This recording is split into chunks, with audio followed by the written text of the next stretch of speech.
And I walked into my boss's office and I said, I'm putting in my notice. I'm going to be a podcaster and do TV production in the meantime. And she looked at me and she's like, well, good luck. And I had gotten a job as a television producer working at Brandstar in Pompano. I worked on national shows with Montel Williams. I worked with Lifetime, Fox Business. Welcome to Stop Whining About Real Estate. Join us as we chat, sip, banter, and wine with the best in the biz. Grab a glass of your favorite vino, sit back, relax, and let's wine together. Meet your host and our producer, Janine Stella, TV producer turned podcast powerhouse and founder of Stella Mix. She's the woman behind the magic and the mic, helping voices get heard, stories come to life. With a little grit and a lot of heart and the love for great conversation, Janine's here to make podcasting personal, powerful, and fun. Welcome to Stop Whining About Real Estate. I'm Emmanuel St. Germain. What's your name over there, Missy? Sarah Birnbaum. So, Sarah Birnbaum, our cohort, decided to take a last-second little snack into the studio. We've got a really special show today, and we are going to introduce Janine. Janine is with us all the time. She is our show producer. Stella Mix is the name of her company. And this is now going to be our 51st episode.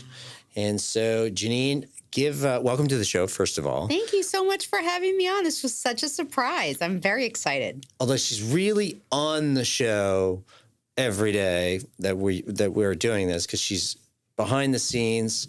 And so let's start with a little bit about let's start with the history. How'd you get into podcasting? When was the first podcast you either were on and then also love to know when you started getting into the production aspect? That's a really great question. Are you hungry, by the way? Because I think Sarah might have some more snacks. I've eaten all the snacks in your cabinet. I had the Welch's, I had the gummy bears, I had Nutter Butters. I've we raided definitely your cabinet. overstock, yes. It's fabulous. So that's a long story, really, to go back in time. To make a long story short, I used to be in finance, if you can believe that. I worked for Northwestern Mutual, right down the road, the Striano Financial District, which I love. I love Pete Striano. I love the whole crew over there. But I felt like a fish out of water. I just didn't identify. I did like doing insurance because I was a beneficiary of a life insurance policy myself, so I connected in that way. But it just got to the point where my heart wasn't in it. So I had a life coach that I worked with for several months, and one morning I literally woke up and I said, I want to do podcasting. And I told my best friend, who's still in finance, and she thought I was nuts. Like time frame? Give us a year. 2018. Okay. So podcasting wasn't like a thing. Right. Yeah. So like how many podcasts are out at this time? Like give us a lay of the landscape. It was really defined on the West Coast. So in California, big players and big names in the game that have been doing this for, let's say, 10 years or so, it was definitely popular in California, Nevada, Arizona, and it slowly trickled. But I kind of caught on to it pretty early, and I said, I don't know what that is, but I want to learn everything about it. And I walked into my boss's office, and I said, I'm putting in my notice. I'm going to be a podcaster and do TV production in the meantime. And she looked at me, and she's like, well, good luck.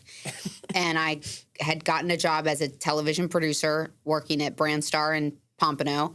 I worked on national shows with Montel Williams. I worked with Lifetime, Fox Business. And then Has she met Aaron yet? Are you ever going to get Aaron Parker? I'm calling you out. Like, are you ever going to come on the show? I think Aaron is our friend. Aaron who is works the friend for Max. that works for Newsmax, who was here looking at the lights when I was having my eyebrow issue. But she's a TV producer. But anyway, sorry. Love it. So I got into that whole world, and it still just wasn't enough for me. So I'm like, I just want to do podcasting. I don't want to sit behind a desk and sell segments on a television show, even though there's all this glitz and glamour. It's not fulfilling me. So I walked into that boss's office, because I'm very outspoken, as you know, and I walked in and I said, I want to do a radio show with my friend. And he knew my friend, my boss knew my friend. She had done a segment on one of the shows locally on TV. And he said, go for it. And he gave me the green light. I said, okay, every Monday at 6 p.m., I'm going to be live on the radio. It's going to be turned into a podcast.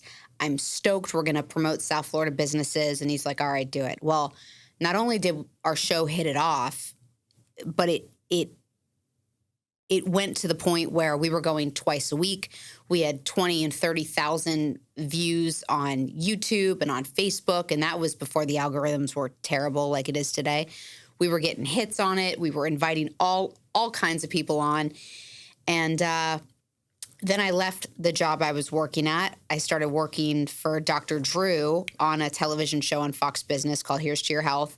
Loved working with Dr. Drew, flew out to LA, filmed a pilot, did all kinds of really cool stuff.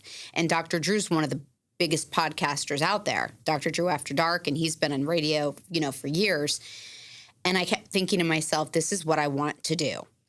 And so after SoFlo SaaS, that was the name of the show, after I kind of transitioned through that, I thought to myself, I just want to get into this somehow. So a friend of mine worked for UFC Fight Pass for mixed martial art fighters. And there was a fight in Miami during 2020, during COVID, and no one was allowed to go to the show. No family, no friends, no spectators because of COVID. So they said, listen, these guys need some pep in their step. They need some media coverage. Can you just take your co-host, which I was still with my co-host Barbara at the time, can you guys just go down there and interview the guys, make them feel comfortable? Maybe a female voice will get them, excited about the fight. And so I thought, yeah, I really want to do that. So it was Titan FC, which was a huge fighting organization. It was like a feeder to UFC, and I got hooked. And then from then on, I just got hooked. I knew nothing about the sport. I didn't know what a submission or an arm bar or a rear naked choke was. I didn't know any of that. But somehow I became... Did you call it a rear naked choke? Yeah, rear naked choke. My brain went a little somewhere else. Yeah. You gave that one, Yep. Triangle. I got to know all about jiu-jitsu. I got to know all about these different MMA positions. And I started going to fights every month all over South Florida, showing up with a microphone, not getting paid, just interviewing fighters before and after their fights. And Roy and I got to be known as just, the people that would show up, and we were always there. We didn't get paid a dime for it. We put in our grit. We did about 2.5 years of just showing up. Everyone in the fight world in South Florida probably knows us by now. And I really got into the fighters and their backstory and where they came from and how they left countries that they basically had nothing to fight for a living and come to America and build a better life for themselves, for their family. And I got to know these fighters, and my whole perspective changed. And so I did several MMA shows, and then I started working for a very popular podcasting company, Pod Populi, down the street. And my husband and I, from day one, wanted to open our own studio. And so in 2023, we made it happen. And there's so many more things I'm sure you're going to ask me, but that's the story. I made it very long, kind of short, but middle of the road long. No, it's perfect. I think the audience is probably nice not hearing my voice. Oh, or me chewing. Or Sarah chewing. Okay, so I want to keep hearing some of the story. I want to turn this somewhat at some point into kind of like a question and answer for any real estate agent, anybody in the real estate industry. I guess you could be another loan officer or whoever, to kind of ask questions and give them answers, like an FAQ for podcasting. Sure. Different things such as, and we can kind of here, we'll dive right in. So there are some people who do, let's start with a really simple question. Some people do a monologue type podcast. Then there are others who have lowly cohorts, like this one. No, but you have a partnership. You have two people. With no guests. Oh, I guess, yeah, there are some that have no guests. You're right. I didn't even think of that. Yeah, there's a lot of those. I didn't even think of the guest things. So, yeah, so you could build your podcast with like you in a business partner or whatever kind of partner. And then you could have with guests, you could have 3. Like what other arrangements am I forgetting or not thinking of? Like what have you seen? I've seen just about everything, but the majority of the podcasts that I produce are either people that do it by themselves. Yep. Alone. I see most of that. 2 people that do it by themselves. Yeah. It's the 2 people all the time on the show. Like if you and I every week. That's a lot. Or I have people that are single people that just talk. They're so funny. See, you say funny, I say dick. You guys wouldn't survive without each other. I mean, come on. That's the thing. It's true. I mean, that's But what he's makes going, it interesting. well, what are we going to talk about all the time? I mean, I see you all day, every day. What would we even do? See, this is why I keep, for all of your viewers and audience that are listening on Apple and Spotify right now to this episode, I want to encourage the 2 of them to really do episodes, just the 2 of them, because they are the stars of their show.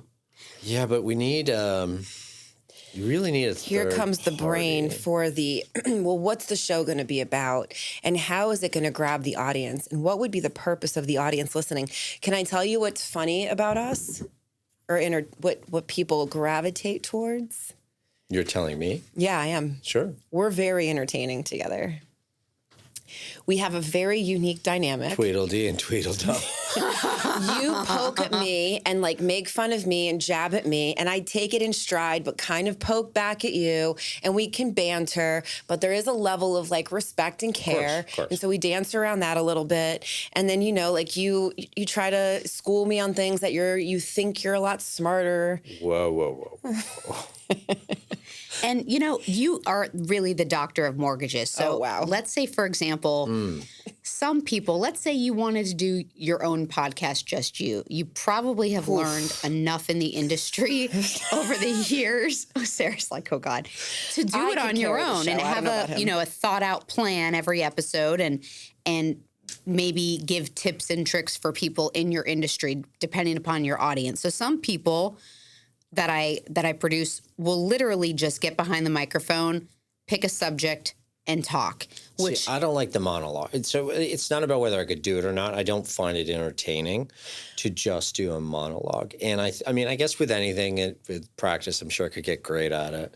But the But I think you do segments, right? So if you did it by yourself or you did it with 2 people, like you would have segments. So like, let's just pretend we did a show, the 2 of us. We would probably do like something about personal life. How was your weekend? How was this? How was that? You took a trip lately. I did this. Something that humanizes you, right? Of course. And then me kind of playing along into that. Then we did something business related, a story, a experience, something that came across your desk or my desk, something that we're working on, a project, something choice mortgage related, something, mortgage related, industry related, market related that would grab the audience or be something that was a unique thing. And then, kind of wrapped it up, and you could do that, and you don't have to follow the script every single time. But I think it would give personal, business, personality, banter, information. But here's what it does. It forces me to be the person constantly giving. And where I think the magic happens, and what I prefer is that, like, if you watch any of the talk show hosts, like a Jimmy Fallon or any of those, right? They're playing off the guest. Yes. The guest is what makes the show. I think that what I try to do is I try to get the guest to go where I want them to go so that we can have a conversation, but it's not me just mansplaining to the audience. Well, that would be if you were solo. If you had me, then you and I It would be even more mansplaining. So here's the common misconception with that, and I'll explain that to people. A lot of people feel they need to be what's called guest reliant on their podcast. And when I'm talking to people about their plan for their podcast, I ask what their vision is, because podcasting is different than a television show. Podcasting is different than a YouTube channel. It's a very separate entity. And when people come to me, I had a lady yesterday, she stopped me in the gym and she goes, can you just produce my YouTube channel? And I said, well, you don't want to do a podcast? She had been on a show that I had. She was a guest. She was a guest, right.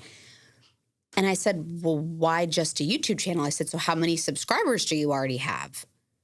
She goes, oh, I haven't even started the channel yet. And I'm like, well, why do you want to put all your eggs in one basket? You have 0 followers. You have 0 subscribers. She sees the kids that are out there making $5 million a month with correct playing with but Play-Doh. That means she has to provide good content. Not everyone provides good content. And at Podfest, at Podfest, I did an entire presentation and I put a slide up that said, you can't put lipstick on a pig. And it's my favorite saying in the world, meaning. Oh, I know what it means. Yeah. Yeah. But it's true. I don't wear lipstick, so that's on you. There's so many women, past guests included, that you may or may not have on, but a lot of people that I've engaged with, they have to have the perfect lighting. They have to have the right angle. They have to have this. But if what's coming out of their mouth is not of value to the audience, it doesn't make a difference if someone spends $5,000 on a production if their content isn't resonating. Of course. So, and that's why you pay us. And that's really generous, as Stella makes. And we like to know. That's right. That's right. So the whole goal of that is they could do both and get quadruple the amount of audience, because when you hit publish on a podcast, it automatically is distributed to Apple, iHeart, all of them, Spotify, all the big ones, and it goes globally. So if someone is looking for mortgages, or if someone wants to look at the whole goal, someone would be, if they really want to grow their podcast, their goal is to, if you type in mortgages in Apple, to be in the top 10, because it's just like Google. So when you Google best plumber in Boca Raton, there's going to have a bunch of plumbers that come up with their ratings. Same thing in podcasting. So the more 5-star ratings you have, the higher you're going to go up on the algorithm in the podcasting ecosystem. We start so, all right, so perfect. What a great segue for, let's talk about all the things we've done wrong in our first 50 episodes. No, it's true. We don't. It's going to be a we/Sarah. Yeah. Well, yes. So we don't do a great job getting more reviews. We've had 50 guests. We should have at least 55 stars, right? Correct. So Correct. At minimum, we have family. We have a bunch of employees. I did do a whole family friend sweep. Did you? I'm sure I did, but growing up with a single mom and geez, you know what I mean? Sarah, you didn't have to dig me like that. The key to growth is every time you release an episode, you take the Apple link and the Spotify link in a text and we you don't send play in it. Canada. That's the problem. All my now we're family's playing in that card. Canada. Got it. So somehow I don't think Spotify works there. What about Apple? Worldwide. Yeah, it's worldwide. Worldwide. It's worldwide. That sounds like the Isn't that Pitbull? Fight security, the world, Craig. No, it sounds like I'm on a boat. Yeah, I'm on a boat. That one was good too. No, so all right, so. But honestly, these are things that we didn't do. So for the next 50, we should make sure that when we get to we're our 100th... We're going to go back and get a bunch of reviews. So like your previous guest. Send her the edited episode, and when the episode is released... No, I thought we had a system, but the idea is, yes, so as an example, we haven't gotten enough stars. We haven't focused on that. I think I bought a couple URLs, but I don't even think we really built a website. We have the website. We do have one now? Mm-hmm. Oh, we have a landing page or we have a website? We have a whole website. Oh, see, I don't really know about this stuff. Yeah, it's the projects that I work on. Yes. Good job. So, but the idea is they're promoting it, doing different things. I think for me, what I enjoy about the podcast, is that it's really easy. You get to meet new people, and I say it's easy, and you've gotten 10 times better than where you started, Sarah, and I mean that as a compliment, not as a I get it. Thank you. Because you get more as a guy, when you go on a first date, you have to ask all these questions, and so it's a little easier, and I think that you're forced to have a conversation with people, but because there is an agenda behind this conversation of here's I already know. even having you sit here, I already know what I'm trying to elicit, what I want the audience to get out of this. And I feel like that's where, that's why I like a guest, is because in my head, I'm directing a show, a movie, a play, whatever it is, and I want the audience to get something. You know, we'll often talk about, whatever it is, whether it's Sarah or anyone else in our company comes, and I always tell them start with the end. Like, what is it that you're trying to accomplish? What's your goal? What do you want to? How do you see it looking? All right, who's the target audience? How are we going to deliver that message?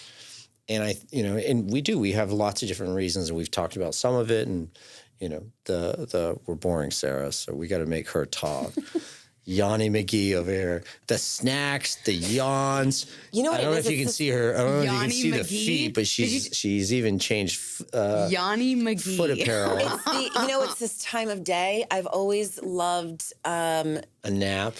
If I could have my way, I would nap at 5 o'clock. Do you know her and her whole family could sleep for like 15 hours? Really? Like all of them. I'm so jealous. I love sleep. Thank you. I don't get it. I'm like 6 hours is like really more than enough. Yeah. I need 8 hours. I need a good 7 to 8 hours to. 7 is like my body's perfect, but 6 is fine. I wish I could do that.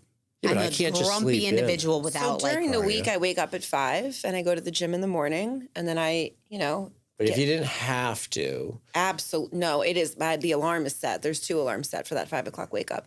If I just let myself sleep, easily could wake up at 10 a.m. Oh, the day's half done. I just don't get it. Huh? Even if I went to bed at like 10 p.m., I could sleep 12 hours easily. I don't get it. It's crazy. I All love right, that. back to podcasting. So, But yeah, 3 to 5 o'clock, I really see, we just got this. You could sleep on your couch in your office. Do you see what I did I there? really wish I could be. This is I Maybe it's 'cause I'm European. re-engaged her. She got to talk about her sleep, and now so she's changed her mind, and now she's got all this energy because she realized she's gonna. Look at that face. Look at her facial expression. It's priceless. So we talked about different structures. Let's talk decided ours about. is perfect for us. Well, let's talk about the actual location.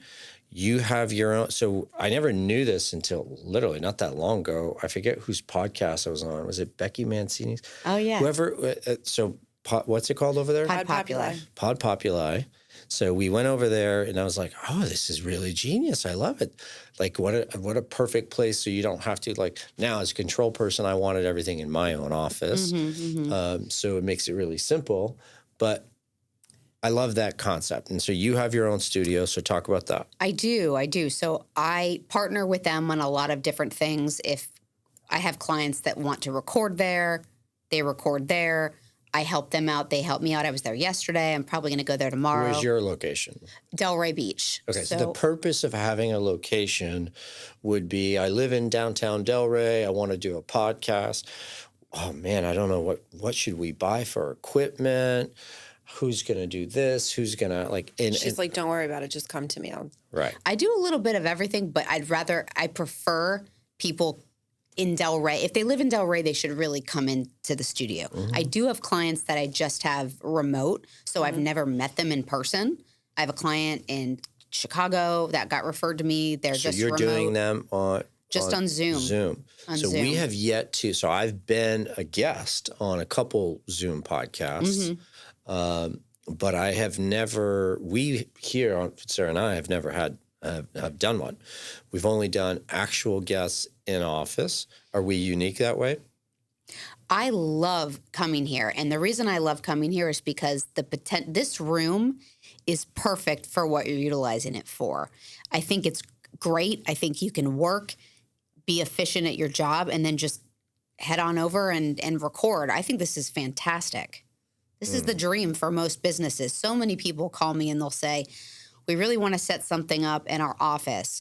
Do you consult with equipment? Yes. The answer is yes. I would help someone do that if that's what they wanted. Or I have some clients that are like, I live in Jupiter. I'd love to come to see you in Delray, but can you just send me Amazon links and consult and tell me what to purchase, send it over. I do a little bit of everything. So we had originally done that, and like this wall behind me is painted green screen, and I had a vision when we were building the office that I wanted the ability to. We had kind of dabbled with doing some videography at the other office, and I wanted to really like make this a focus. I wanted to make it a originally the idea was to have loan officers, do different videos and to come in here and to make it really simple where they can invite other real estate agents, and that gives them a reason to come into the office. And, like one of the things I always tell people, I'm like, listen, we don't work out of our, we're not Bank of America, but we certainly don't work out of our garage either.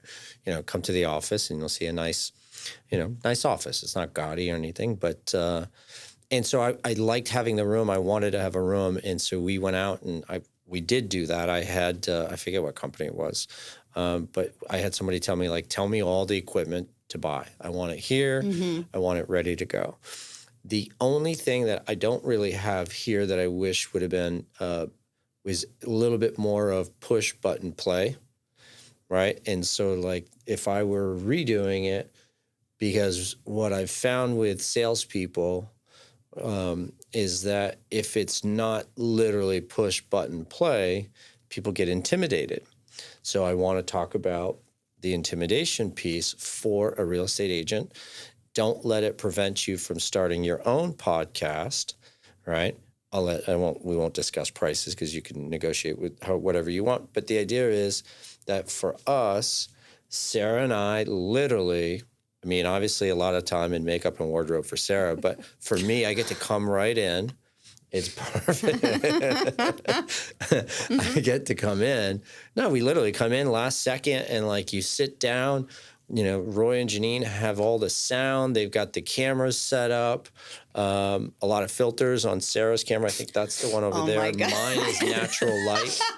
Ladies and gentlemen, natural light over here. No filters necessary. But they have lighting that has the filters built in. We have the lights. No, you can. Again, this fern is hitting me up. It's aggressive. It's an aggressive fern. Yeah. I do love that podcast. Not the podcast, whatever that show is. He's Between funny. Two Ferns. Yeah, that one's whatever it's called. Yeah. But the idea is that again that it's plug and play, and so for people who are interested in doing a podcast, I want you to understand that it's a lot easier than you think. And it's a lot of plug and play. When we started with Janine, I remember there was, you had like an intake type form. Mm-hmm. And the intake type form had made us answer a lot of questions and ask, what was the show going to be about? What's the name? And then you want to go, there was a bunch of different things you had to do. But the journey itself, and so for us, one of the big reasons that we wanted to do it was to bring in people that are in the real estate industry. It was an opportunity for us to showcase ourselves. It was an opportunity for us to let you into our life a little bit, a little personal, not too much, but to see our personalities and to talk about real estate and try and get, honestly, the one of the greater challenges, believe it or not, is coming up with Sarah, the different guests. So we currently film back to back every other week. That's worked very well for us. But you get one person who bails last second, gets sick, whatever it is, that throws off the rhythm of your schedule. So I know Sarah leans heavily on me for this. She's like, we need someone. I do sometimes. What I will say, though, is there's been an evolution in understanding the purpose or the goal for different people. So, like, we could have every single real estate agent on, but at the end of the day, what is unique? What is different? How can it offer something to the show? And I think... Are you talking about the compliment that I gave you on I don't remember who it is that you asked to bring on? She texted me, I don't even know who it is. I forget who it is. She texted me a person's name and number or an Instagram, whatever. And there was like, here's the person. Here's what I like about them. Here's the angle. let's do it. And I was, or whatever it was. And I was like, look at you. Like, she's all grows up over there. Well, when we started this journey, I had never even listened to a podcast. And I believe it was you that said, we're going to do a podcast. And I said, okay. And then we met with Janine and Roy. Thankfully, this is before she knew what we really meant. No, I know it was you and I. No, that's not what we means. We meaning Sarah will handle. Oh, yeah, no, because I remember sitting in our first meeting and we met with them and they were asking the direction and the, what our purpose, our goal and everything else was. And I said, I've never done a podcast. I've never even really listened to a podcast. If you just need me to kind of show up and speak to people, I do that all day long, so that it's fine. Not exactly how it turned out. Yes, I show up and speak to people, but there's inviting and there's follow-up and there's websites and there's invites and there's emails and there's bios and there's figuring out the angle and there's getting the information. It's a lot of work. It's become a little portion of the rest of the hats that I wear, which has been fine and fun, but I've learned a lot along the way. So when I sent you the teams the other day about the guests that we're having in 2 weeks, I've learned how to put it into a format that you will either say, yes, this is a great idea, or no, this is retarded. Don't. Have you created new relationships from the podcast? I have. Have we done any business from those relationships? We have. Okay. So all in all, depending on what your motives are, it can work. It works. Roy, do we know if we save those clips of when Sarah was struggling with the intro? No, do you remember that day? Oh, we didn't save those? No, we definitely didn't. Oh, you are so lucky. She was terrified. Roy says we have. Okay. Roy? In the beginning or this No, last? the intro, when they first started with the trailer and it took us like an hour. She couldn't read the script. We do not have those. I deleted them. I couldn't read the script. I read the script. Here's the problem. The script was not written by me. 2, I was terrified by the entire process. When I was growing up, I was a competitive dancer. I cheered, I did gymnastics. I was on stage all the time. Being on stage, being center stage. Would you say that we pushed you through being outside of your comfort zone and now you are doing an excellent job as a host? Thank you for calling me a host. Thank you for saying that my job is being excellent. Yeah, for sure. Where's my thank you for pushing? This was something that I didn't give too much thought to. You're just like, we're going to do a podcast. And I was like, okay, well, I talk to people all day long. This shouldn't be that hard. Again.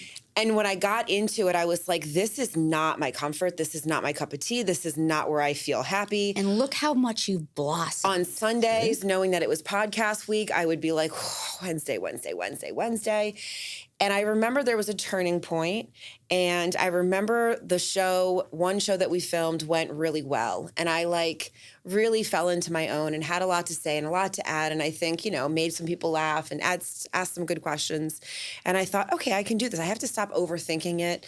Because what was happening is the audience going to like that question? Am I going to make somebody upset with this question? Is this the wrong angle? Am I going against what we're supposed to be doing? And I would just overthink everything. And to that point right there, so many people come to me and say, gosh, I really want to start a podcast, but it needs to be perfect before I do it. It's got to be perfect. And inevitably, it's paralysis by analysis. Oh, 100%. Because some of them have so much to offer, but they're too afraid to make that first step. And then you get in your own head and you go, I can't ask any of those questions. And he would look at me and go, well, do you have anything to add? And I'd be like,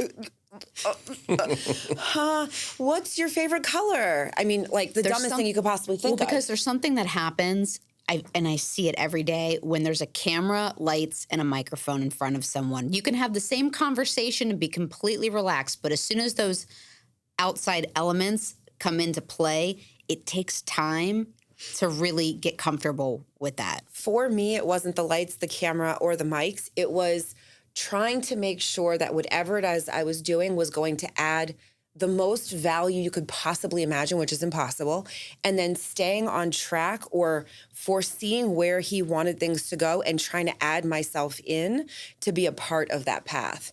And I think that's where I struggled in the beginning. Instead of just being Sarah and just adding where my actual question was. Because now I'll say, like, You're trying to be what you thought I wanted you to be. 1000%. And it was stumping me because I was like, if I say something wrong, it's going to take the show into a different direction. And that might screw up everything that he's trying to do. And I don't want to do that. So I would freeze. And I think when I finally got over that and just said, we can get us back on track if that's where we need to go, but just be the person that's asking the question as a bystander. Sometimes it's Emmanuel and the guest speaking. Sometimes it's me and the guest speaking, and he's kind of interjecting into what we're kind of on a roll with. And that became a lot more comfortable, but that became comfortable after doing it and becoming really uncomfortable for a while. And to your point, it's funny you mentioned Becky, because I was there on day one when I recorded her trailer when she first started. Mm-hmm. And I'll never forget, I said, just be yourself. She's like, I don't even know what I'm going to talk about.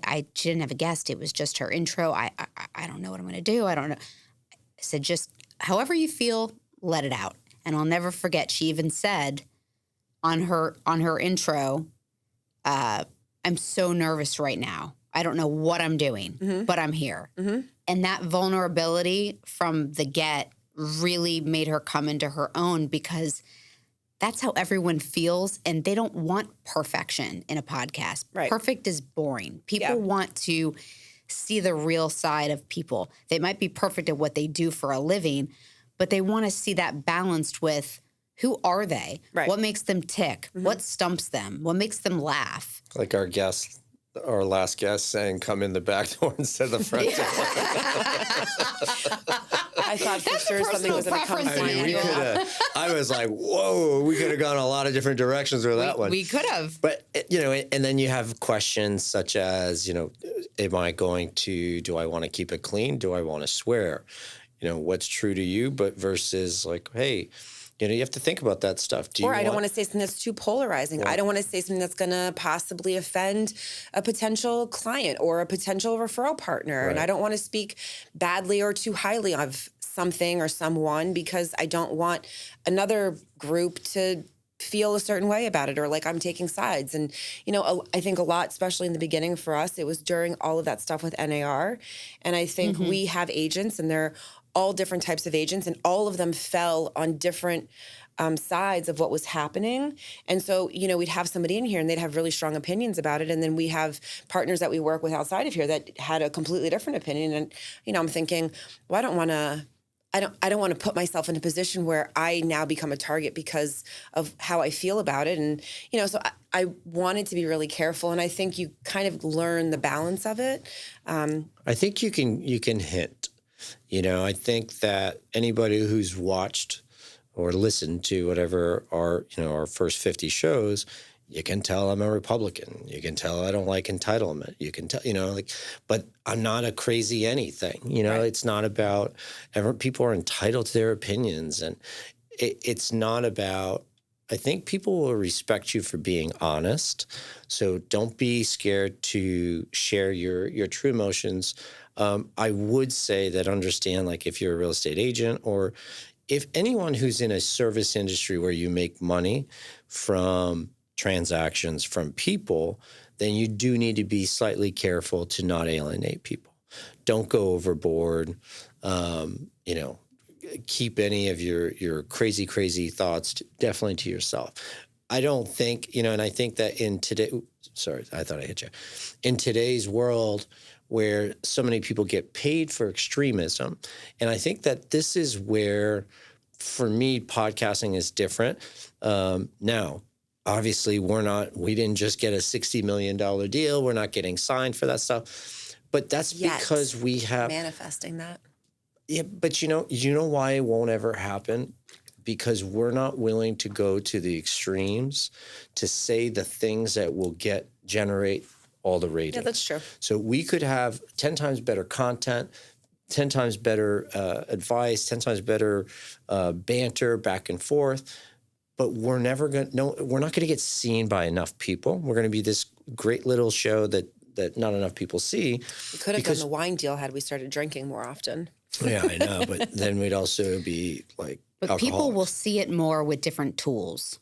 But you get what I'm saying, though. Yeah. What I'm saying is that We're not taking a hard enough stance on anything in particular, or can be bought to take a stance that it's going to take us to. Yes, because when you do that, that's what reality TV is, right? So I've had multiple friends on reality TV, and I thought you were going to say I've had multiple offers to be on reality TV.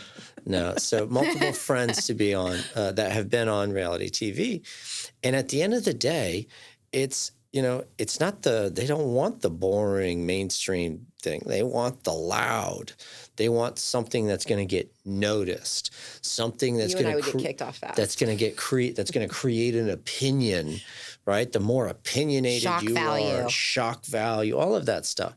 So what I would say is that although our path to this $60 million sponsorship deal is probably never going to happen, I don't mind my mom, my dad, my anybody listening to what we're saying. We're not going to alienate anyone.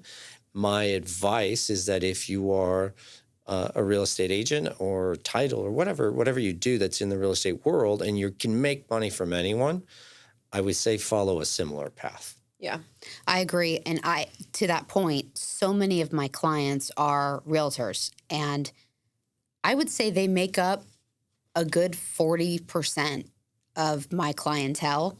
Not because I've sought them out. They're about 40% of the population, too. Yeah, that's maybe a little higher. True. Yeah. Especially down here. Absolutely. And it's great because there's such a quantity in such a small area, right? They have to differentiate themselves from all the other realtors. So they thought to themselves, hey, I'm going to do this. I'm going to do a podcast. They might be heavy on their video reels and get creative with that, which is another avenue that a lot of them do. I saw Rachel at the gym this morning. She goes to my gym. Cookie Bandit. Yep. Love her. Ran into her, talked to her for like 20 minutes. But, people get really creative. I think with podcasting, there's an element of, I want to know who this person is. Yeah. I want to know how they think. I want to know how they work, because I want to know at the end of the day, do I want to do business with them or not? And it's such a great marketing tool for a business and for staff to get a more humanized side of the head of business development and a CEO of a company. Our people listen, but I maybe think that's wrong. I think they do. Think so? Yeah. No one ever says anything. What would you you? Well, that's fair enough. What would you give for advice on not to do? What mistakes did we make? So all the things that I would say don't do or that I would do differently, I think you have to do them wrong first to figure them out. Correct. So I would have figured out how to market us better on social media, but I didn't know that we were doing it not the best way until we realized that wasn't the best way, but that could be a good way for somebody else to do it. I think you have to have certain things in place. Like I think, the email that we have and the calendar, like the way that we have our setup is good. The way that we invite people. Is it as smooth in the beginning as it is now and continues to kind of grow? No. I don't know. I think right out of the gate, I don't know that we did anything that I would really change. I think everything kind of evolved. Like we added the plants, and I think that was a huge upgrade, because before we just had the green screen and it was kind of weird, and my hair kind of looked clear, and and it was just a funky little look. Like if you go back to the first episodes, but if you are starting your podcast and you want to see our email invitation or any of the stuff that we do, just reach out to Sarah. She's not doing much. So Roy saw it coming. It was ready. No, but reach out to either one of us, and we're happy to share all that with you. For sure. It's been a really fun journey, and super excited. I'm actually looking forward to. The crazy thing is when I saw the Buzzsprout or whatever it's called. Don't ask me too many questions, by the way, regarding the podcast. I just show up. But the literally His when I was idea. on the It's email or whatever. The talent just, walks That's in. what I said. I said, I'll be the talent. I just want to show up. And he's like, yeah, it's fine. You'll just show up. And then it was like, and do all of this. But the show itself, and like I'm looking forward to when we get to 100. Like I think that will be really freaking cool. Mm-hmm. Yeah, for sure. know? It's we'll have to figure out somebody. Oh, you know what? Maybe we'll have family on for that. You could have a year celebration. Your 52nd episode could be. Well, so I don't know what well, She must know. She has a contract. yeah. Well, just look at Buzzsprout and see what I could see what number you're at, and then Well, say I think I just got an email that says that This was our is 51. 50th. So this is would be. 51. Oh, is that what it was? I think ours is. This is 51. Yeah. Yeah. So the next one after this will be your year. But like, here's another thing that we did. We added a clock, right? We did, because in the beginning we went long. Where you just have no clue, and it's really rude. Like Because my if you're not conversation was so robust and if you're not entertaining, looking it was at just us on YouTube, but if I go look at my watch and I go the time and like. It's insanely rude to your guests. So don't ever do that. The idea. I have a digital clock in my studio for that reason. Right. Does I it have beep at the hour? No, but you can see it. So it's Well, ours is also it's wrong. digital, and it's very helpful It's just for an people. hour back, but the time's right. Very, very helpful because Yeah. of that. And some of my clients tend to be long-winded, or they might go down a rabbit hole. Emmanuel And does it's that a lot. great information. And it's wonderful information. It's great content. But then I'll say, can we do a part 2? Because if it's an hour and a half long, the likelihood of someone listening to an hour and a half, unless you have hundreds of thousands, if not millions of followers, is slim, Very right? unlikely. Because All right. So outside of Joe Rogan, we would say that normal drive time, 30 minutes. 30 minutes, I would say like 25 to 38 minutes is the sweet spot. We go a little longer because our content's so good, and everybody likes to hear me roast Sarah. But for the rest of you, you should probably keep it to 25 to 30 minutes. Would you go shorter? I'd have a hard time. I know. I think that Do the people that are going the 25 to 38 minutes, do they have a guest? yeah, if it Typically, was just you and I, it'd be easy. But typically that people have guessed. Typically. I'd have a lot less to say. No, but the idea with the guest is I really want, so I also, and Sarah, you've heard me say this multiple times, I really want to make it about the guest and trying to make the guest shine. You know what I mean? And I think that that's where the TV concept in my head comes from, where like, you're never going to get another guest to come on if you do the gotcha. You know, like if you put somebody Yeah, in we've that. never done that though. No, I understand we've never done that, but it's the exact opposite. I'm trying to eat. So like, let's say if somebody is shy or they don't have much personality. Right? We've had a couple people that we had to pull. Or you know, they have like, great extract. personalities, but once they freeze up. They freeze up. right. Or like me on episode 1. Yeah. Well, I don't know that it was the episode, but the trailer for sure. But the Roy. It's gone. It's gone. I literally, guys, I can't tell you how hard I laughed having Sarah have to go repeat and repeat. Because it's a whole episode by itself, just listening to her try to say like 2 lines. Look at her. It was an entire page, first of all. Okay, well, Every it's time not, what you hear, it's the intro, right? The trailer Which intro. sounds great now. It sounds fantastic. I did that the same Take day. 48 came out great. Every time Logan and I read at night, I now think of you. Because the one thing you said to me that day is you go, don't you read books to your children? Oh Are you my this God. boring when you read the books to She's them? like, I'd like to introduce to I did not sound like that. No, it was, I'm like, get animated, have fun. Like, I don't know. We did good. You remember the panic attack you were having in the gondola? You had one of those there? I was literally having a panic attack the entire hour. Could you imagine giving a script that day and having Yeah, but there was nobody, we weren't even on camera yet.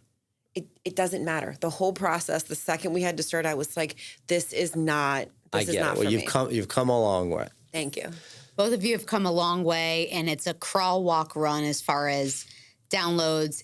I always tell people it's not a get rich quick thing, and it's We also haven't analyzed, by the way. I have no clue how many stars we have. I have no clue how many views we get. Well, most of the stars came from me asking. I get it. people I'm to just review saying us. that so like that to your point, the back end, the analytics, since it's not at all my focus, is the like literally not that I'm the I was talent. going to look but it up, but I'll do it afterwards. Not that I'm the talent, but meaning like I do just show up. I enjoy my time with the guest. I'm done after that. So from that perspective, and Sarah's not an analytics person per se. No, we've never really kind of looked at. I mean, that's definitely a room for opportunity for us to learn to grow. And the analytics, a lot of it has to do with how you promote it. So once the promotion of the episode is done properly, the downloads will come. But I think so much of it for us, though, Janine, was our motivation. Our motivation isn't for viewership. Our motivation isn't for. We're not trying to get famous off this. Like, if it happens, cool. But that wasn't ever the point. The point was about having someone really cool sit in that chair. Let's have a great conversation, and let's see if we can't get a couple social media clips to stay top of mind. And I think that is probably not the advice I would give to anyone else. That has been ours because where we make money is actually doing mortgages. But I will say, from the person who does the booking, the emailing, the follow-up, and everything else, the executive... Like 50-50. Planner, assistant of the show. Look, he's so proud of himself. It's Look at a him. lot... Because it was funny. But no, she does 100% of it. That's what I'm joking. I don't do 50%. I know. But for my job as this hat, it would be a lot more easy and fun to book people if we did get a lot of views, because then I would almost be on the opposite end. I'd have people emailing me and calling me and being like, I saw your show, we love it. Watch this. So that's a great idea. So if I was you and I was booking What people, would you recommend? wouldn't you make it your business to look at the analytics and see how you What can would pump you us up more? recommend? Yes. Right. So we've identified a problem. What would you recommend as a solution here? Wait, what? The problem is the more viewership, the easier it is to book. Great. That's the problem. So what do you think we should do to get more views? Get more reviews so we're higher up in the algorithm. Okay. And who's going to get us more reviews? Sarah's going to send out more emails and texts and phone calls to see if the people that we had on the show, our friends, our family, our viewership, could make sure that they review us to help our algorithm so Sarah has a more fun time booking and scheduling people. But it needs to be reminded by Sarah. Oh. Like Siri or somebody needs to remind me. No, but that is getting reviews is an easy one. We should definitely focus on that. Yeah. And I, as a tip, that people either can go either way with this, but a lot of times I will request that my clients ask for their review prior to them coming on, as in, like, we're going to promote you. I need you to review me I need you to review me first, because then you secure that they're doing it. Because I would review what? Yeah, but okay. So here's what I would do. I would edit that to exact same thing. I request the review of Mary now before she listens to herself, sees herself, but she just did it and she had a great time. Like, this would be a perfect opportunity in a process-wise to send a thank you text, email saying, thank you so much for being a guest. Right. We're going to keep you updated as to the release date. Please, it'd mean a whole lot to us if you could, rate us. This helps our viewership. Okay. She came off of a great show. She was happy. I'll add that to my S bucket. Did you say ass bucket? S is in Sam, but it sounded like ass. I won't be finishing that snack. I'm just kidding. All right, ladies and gentlemen, I have to get going. I've got pickleball in 30 minutes. Ooh, and so I've got to drive. Any last tips for anyone looking to start a podcast? And then obviously make sure you give them your contact information. In case they are ready to start the podcast. And that's exactly what I was going to lead into. The biggest tip is don't be afraid to get your voice out there. If you want to leave something behind, let it be your voice, your thoughts, your vision, and share that with the world. You never know. You'll have something that down the line, your children can hear your voice forever. Aww. Your family, we do posterity podcasts. I never even thought about that. Yeah, so like older people, if they want to say stories or leave a legacy behind to their grandkids, they could do a podcast. There's so many different ways to utilize it. Maybe tell family recipes of certain things that have been passed down for generations. Start it and don't be nervous that it needs to be perfect. It's going to evolve and grow as the show evolves and grows. It's a living, breathing thing that's going to change over time. So my biggest tip is don't feel you have to be perfect right out the gate. And then you can reach out to me at info@stellamix.com or my website, stellamix.com. Very cool. Real quick, because I had a business idea. Did I ever tell you this idea?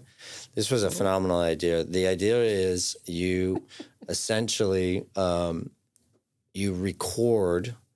Have you ever seen the movie My Life? With Michael Keaton. He has a terminal cancer or some sort. And what he does is that he's recording a video of himself to his newborn son. And he's teaching him how to shit. I mean, it's a tearjerker. Aww. Right? You're gonna get the box. You've seen it. Yeah, get the box of Kleenex. Like it's life lessons from a father to a son, about being a man, how to treat women, all this stuff. All right. Now, so that's where my thought process came from. And the idea is that, between a CRM, recording your voice and recording like videos, you would do that now. So the idea is that you never know in life what would happen. That's right. So you could, you don't have to be at your age now, but you could start at, like my mom is 66. So, maybe she starts recording things. I don't know if I'm going to have kids or not, but you could say, you could record hey, just wanted to wish you happy birthday. This is your grandmother. This is, whatever it is. And it's all stored. And then the way you would do it is that on, like, let's say you're I don't want to give an example like this, but let's say your dad wanted to leave something in terms of whether he's going to be alive for Julia's wedding or not, and something like that. Like, and it's hard. Like, but have a wonderful wedding day. Or imagine, okay, so you've lost a mom, I've lost a dad. Imagine getting a phone call every year that's their voicemail. Exactly. I mean, it would be sad, but it would be amazing too. You know what I mean? If someone could be that, think ahead of it. Like, I don't know. It's so memorable. It's such a gift to give to other people.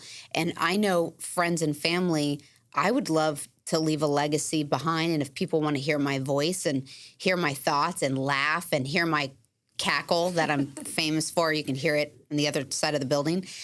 Things like that you miss about certain people. You don't have to think of a podcast as just a business element. It could be a personal story, a journey. And when you were talking about a book in the last episode, a lot of people, I always recommend if people are thinking about writing a book, I always suggest, well, are you a writer? I always say, are you a writer? And they might say, no, I'm terrible at writing. Then my next follow-in would be do a podcast, because we can transcribe all of your episodes and there's your book right there. Yeah. We can transcribe it. You can do it in chapters, but with your voice, and then, we can manipulate the text or verbiage later. But there's so many different ways to utilize this medium. Yeah, that's a good idea. And it doesn't have to be on video. Right. A lot of people just do the audio part. That's right. Yeah. Awesome. Well, Janine, thank you so much for all that you do.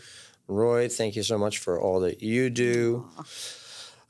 Sarah, great job as always. And thank you, everyone, for listening. I'm off to pickleball. Okay, that's enough whining for one day. We are so happy that you could join us today on Stop Whining About Real Estate.